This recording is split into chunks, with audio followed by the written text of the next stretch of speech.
এরপরে আমাদের কাছে আরেকটি প্রশ্ন এসেছে যে কোন কোন পশু বা জন্তু দ্বারা কোরবানি করা জায়েজ, কোরবানি আমরা কি দিয়ে করব। ফিকহের কিতাবের মাঝে এসেছে 3 প্রকারের পশু দিয়ে কোরবানি করতে পারবো আমরা। এক নাম্বার হলো উট বা উটনি, অর্থাৎ উটের মাঝে যেটা পুরুষ এবং মহিলা, এটা দিয়ে আমরা কোরবানি করতে পারবো। এবং গরু মহিষ, নর ও মাদি, পুরুষ মহিলা গরু মহিষ যেটাই হোক না কেন, এটা দিয়ে আমরা কোরবানি করতে পারবো।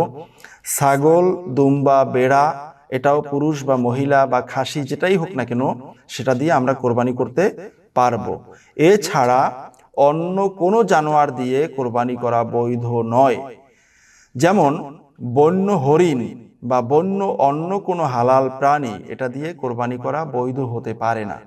অনেকে বলে যে আমি একটা বকরি দিয়ে কোরবানি করব, একটা বকরিতে গোশত হবে 6 কেজি 7 কেজি, কিন্তু আমার বাসায় যে রাজহাঁসটা আছে এটা তো গোশত হবে 12 কেজি, তো এটা দিয়ে কোরবানি করা যাবে না।